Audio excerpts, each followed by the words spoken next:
Welcome to Discovery Tour by Assassin's Creed Ancient Egypt.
Welcome to Alexandria, planning of the city.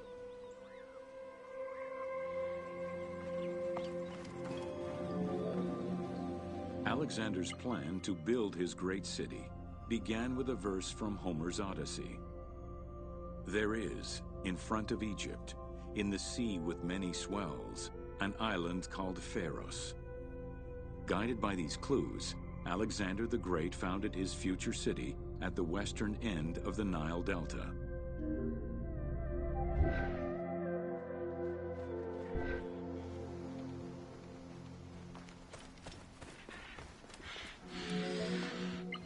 Though Alexander considered this location ideal for his great city, it presented considerable challenges.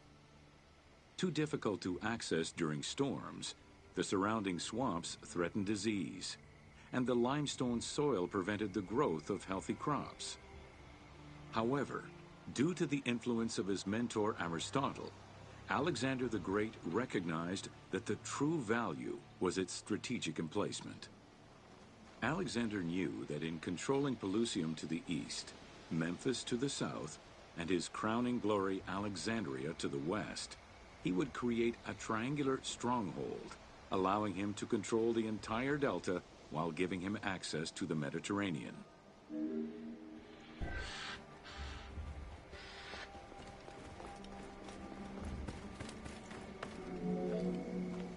The great walls of Alexandria had a humble beginning.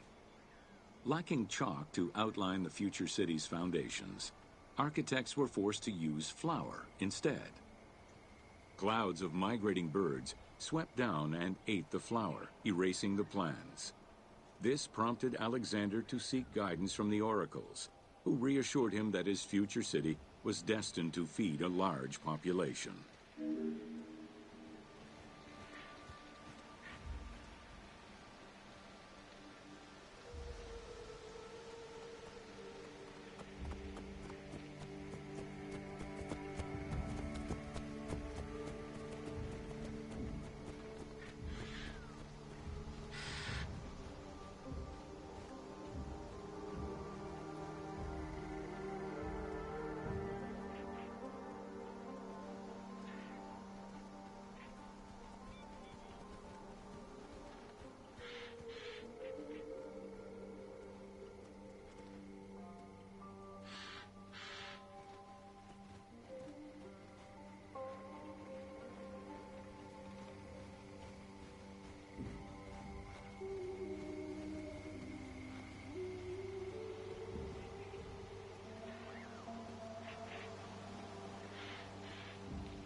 Excavations led by Mahmud Bey el-Falaki in the 19th century revealed that the wall enclosure measured approximately 5.2 kilometers in length and 2.2 kilometers in width. It was roughly 9 meters in height.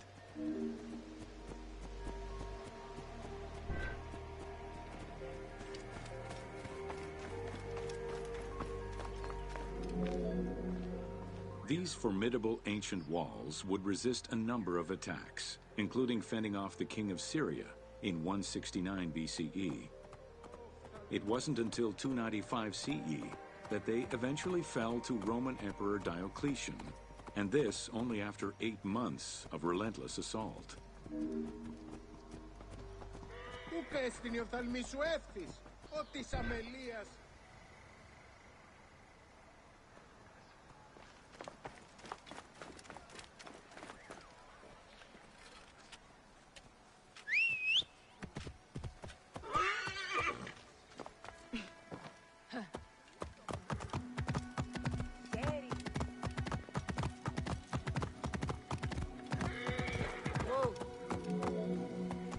Alexandria's principal architect, Dinocrates, chose a Hippodamian grid plan. The grid maximized functionality, with wide, straight roads and canals running beneath them. Alexander recognized the military value of the city's design. The wide, parallel streets gave him optimal surveillance of the city, while allowing the unobstructed flow of troops.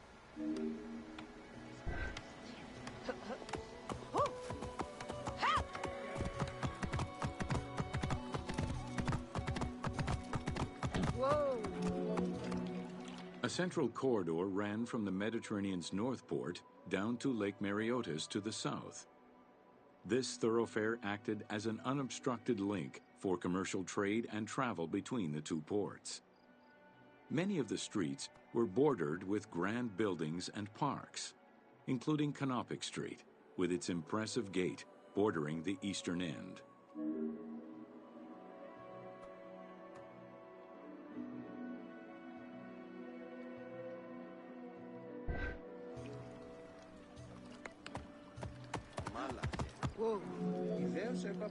Alexandria was most likely built upon an already existing Egyptian village. Upon its completion, the Egyptians reviled the city, refusing to call it by its founder's name. Instead, they called it Raked, the building, as a mark of disdain, which was later Hellenized into Rakotis. Despite this, the name Alexandria would remain.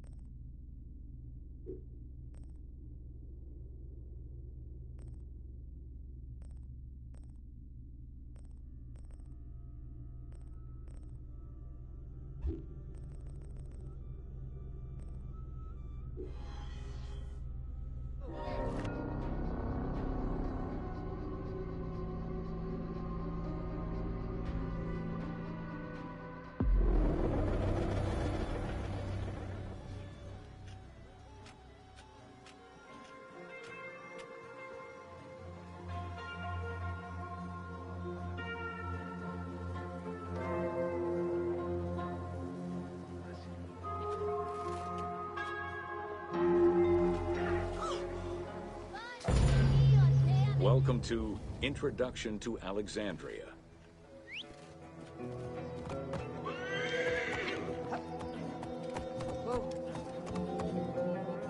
After conquering Egypt in 331 BCE, Alexander the Great decided to build a new city, which, as per his habit, he named after himself. After his death, Alexandria quickly became the capital city of the Ptolemaic kingdom and the most important city of the Greek world.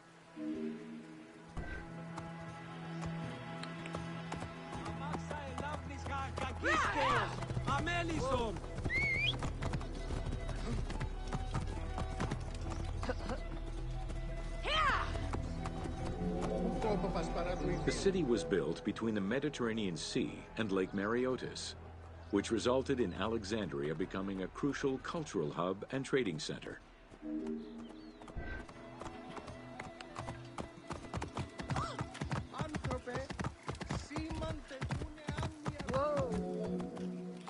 Sumptuous buildings could be seen wherever one turned their gaze. The royal palaces, the many temples, the gymnasium, lush public gardens, and large avenues.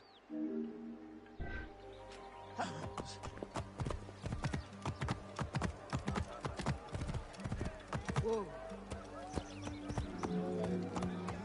With its incomparable beauty and advantageous geographic location, Alexandria attracted foreigners, intellectuals, and traders.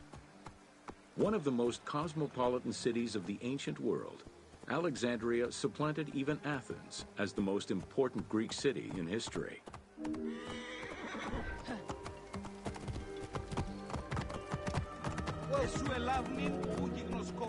Egyptian obelisks were highly prized by Roman architects. While Roman design previously favored the use of a single monument, Egyptian obelisks tended to come in pairs and were generally located at the entrance of temples. Several ancient Egyptian obelisks are still in existence today, though many are spread out across the world in locations such as Paris, Rome, New York, and London.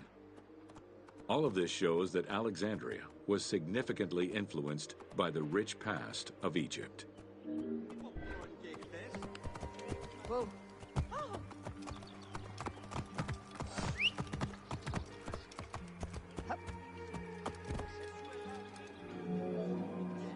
Alexandria had several main streets. Its most famous artery was the Canopic Way. It was lined with sumptuous buildings, houses, and temples, and was roughly 8 kilometers in length. This street was one of the most important shipping entrances to Alexandria and often hosted processions and festivals.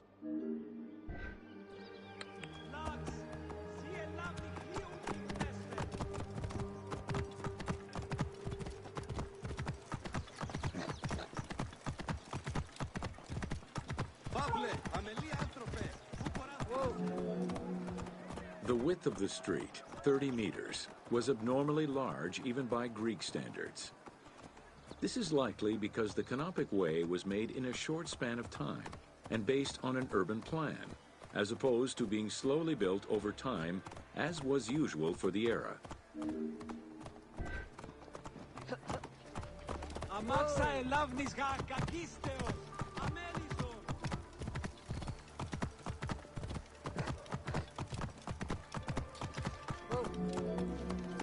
The Canopic Way originated in the western cemeteries, skirted the gymnasium, and then exited the city to head east through massive doorways towards Canopus.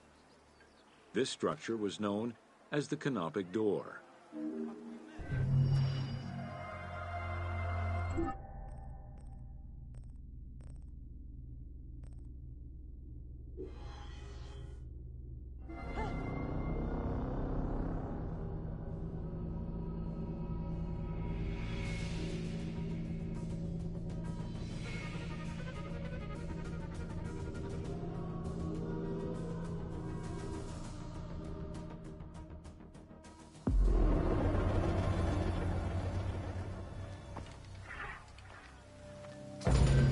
Welcome to the Greek Pharaohs.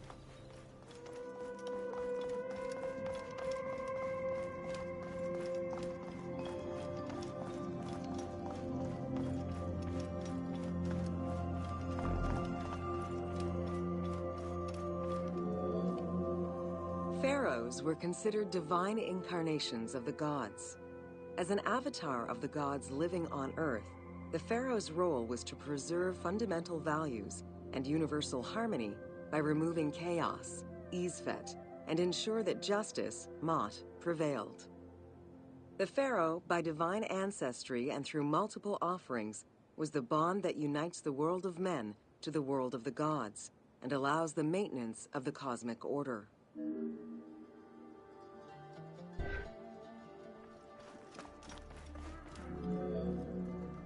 The Ptolemaic dynasty reigned over Egypt from 305 BCE to 30 BCE. The dynasty was called the Ptolemies of the Lagids, in recognition of the founder of the dynasty, Ptolemy Lagos, a Greek general and close friend of Alexander the Great.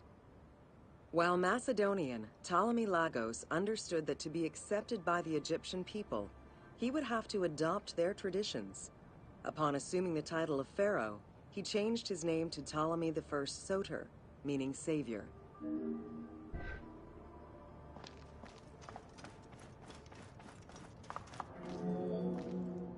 Born in 356 BCE, Alexander the Great went through a hasty education in the affairs of the kingdom before integrating into the Macedonian army, where he quickly rose through the ranks.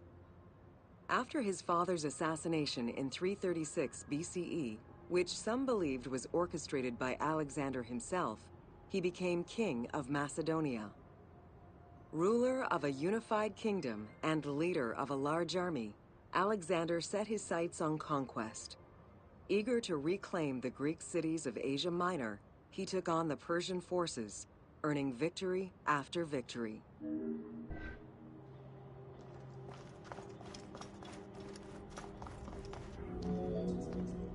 Ever victorious, Alexander the Great marched on, laying siege to city after city until he reached Egypt, where the Persians were defeated yet again.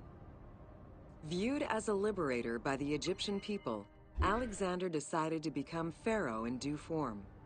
He traveled to Thebes to make a sacrifice to Apis, then went to the oasis of Siwa, where he was proclaimed son of Amun. Officially pharaoh of Egypt, Alexander spent much of the winter there and founded the city of Alexandria. Perhaps not coincidentally, being pharaoh allowed Alexander to spread propaganda to prepare further conquests. He resumed his military campaigns in 331 BCE.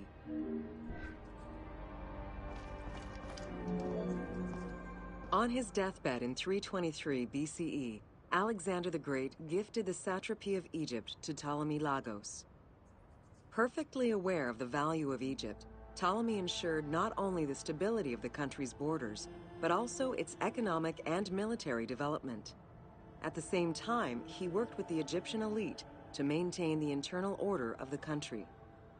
By 305 BCE, Ptolemy, well respected both in Egypt and in the Mediterranean, was at the head of the largest fleet of the Hellenistic world. Ptolemy officially took the title of Pharaoh of Egypt in January 304 BCE, on the anniversary of Alexander the Great's death.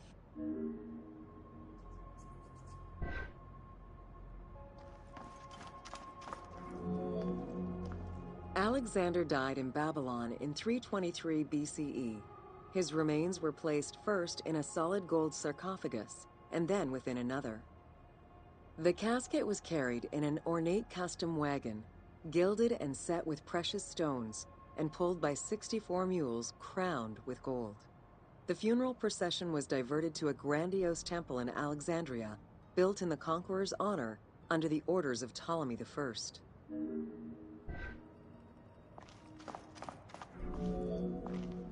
Julius Caesar visited Alexander's tomb at the capture of Alexandria, and the Roman Emperor Augustus reportedly placed flowers there. However, though many powerful leaders claim to have visited it, the tomb's location has gone missing from history. Some accounts do state that the golden coffin was replaced by a glass sarcophagus, probably by Ptolemy X. It is also implied that Cleopatra may have plundered the tomb in a time of financial crisis.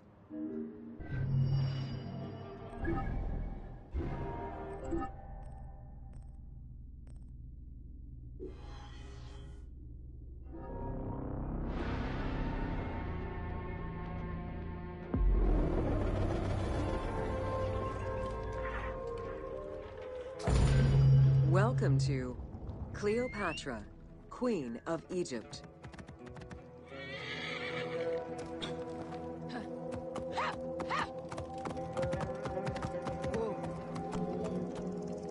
Cleopatra VII Theophilopator ascended the throne in 51 BCE at the age of 18. Though her early attempts to maintain power were often challenged, she eventually prevailed and became the sole ruler of Egypt. According to Plutarch, she was the only Ptolemaic pharaoh to speak the Egyptian language. Her intelligence, coupled with a good education and a great political mind, allowed her to make the alliances necessary to maintain the independence of Egypt while Rome was becoming a Mediterranean empire.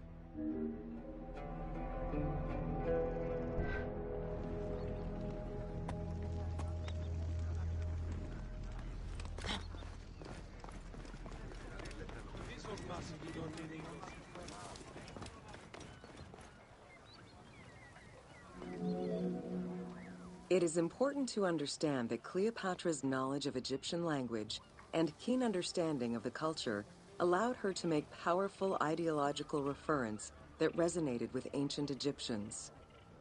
By associating herself with the goddess Isis, the divine mother, great of magic, and repository of divine essence, Cleopatra firmly established herself as the protector of the two lands and legitimized her place on the throne.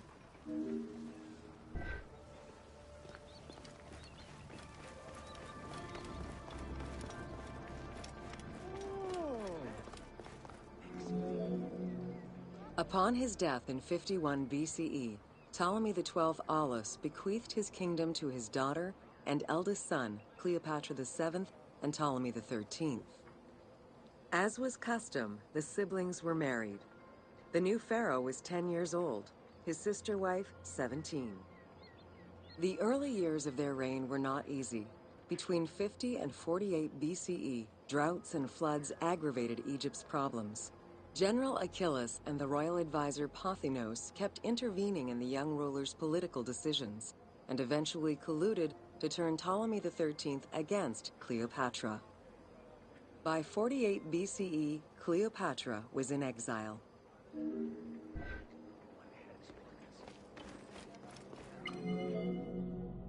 During Cleopatra's exile, the Roman Empire was not without its own internal conflict.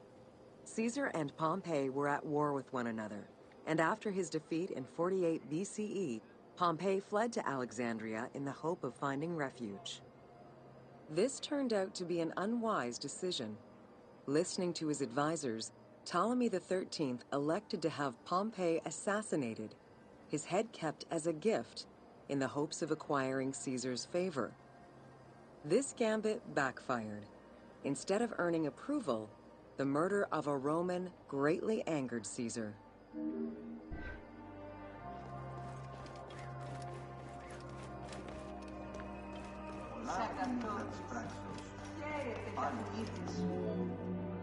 Cleopatra, aware of Caesar's anger against Ptolemy for the murder of Pompey, decided to take advantage of the situation.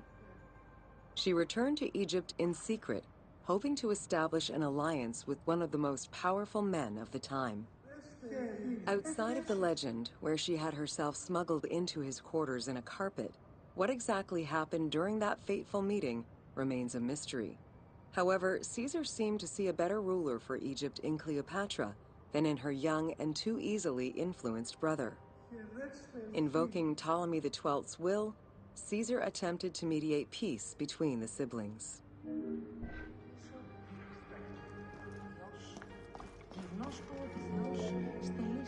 Ptolemy XIII was enraged by the turn of events, and his advisors were none too happy to see Cleopatra return. Urged on by General Achilles and Pothinos, the young pharaoh plotted against Caesar and Cleopatra, resulting in the siege of Alexandria in 47 BCE. It was in March 47 BCE that Caesar defeated Ptolemy XIII's forces. The young pharaoh drowned in the Nile after having fled the battlefield. With her opponents dead or powerless, Cleopatra married her other much younger brother, Ptolemy XIV, and finally claimed the throne of Egypt for good. The end of the Alexandrian War also cemented the romantic and political alliance between Cleopatra and Caesar.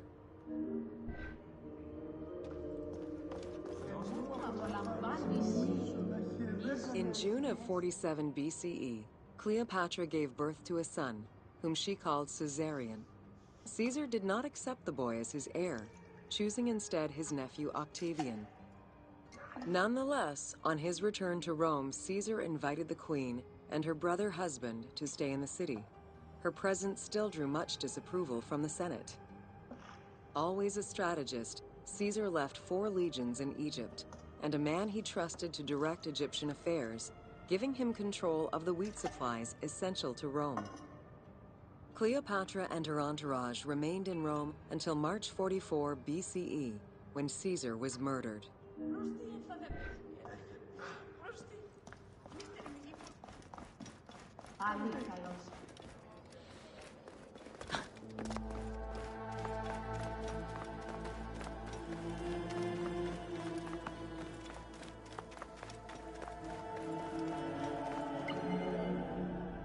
Caesar's most faithful ally, Mark Antony, often visited the Queen of Egypt during his stay in Rome. Unlike most, he recognized the legitimacy of Caesarion, the natural son of Caesar. Antony knew he would need the riches of Egypt in order to fight Octavian and claim the Roman Empire. Cleopatra, in return, saw a powerful ally. In the winter of 41 BCE, she arranged a sumptuous tour of Egypt by boat to show Antony the wealth of her country and the power she held as its ruler. A romantic and political relationship followed. The Roman Senate was once again most displeased. To calm spirits in Rome, Antony married Octavia, sister of Octavian.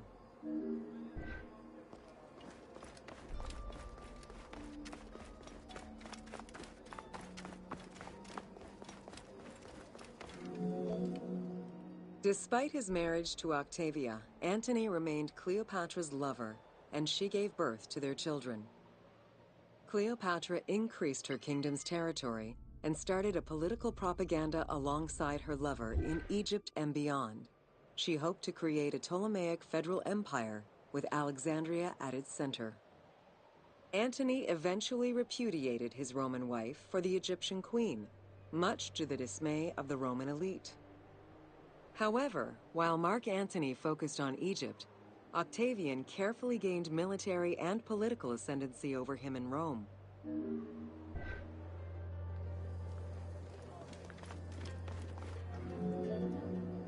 Octavian managed his own propaganda campaign and succeeded. The Roman people hated Mark Antony and Cleopatra. To avoid the censure still inherent in attacking a fellow Roman, Octavian simply declared war against Egypt. Rome's power still reigned supreme. The powerful Egyptian fleet, led by Cleopatra as well as Mark Antony's forces, were defeated in 31 BCE in Actium. Octavian arrived in Egypt in 30 BCE to formalize his victory.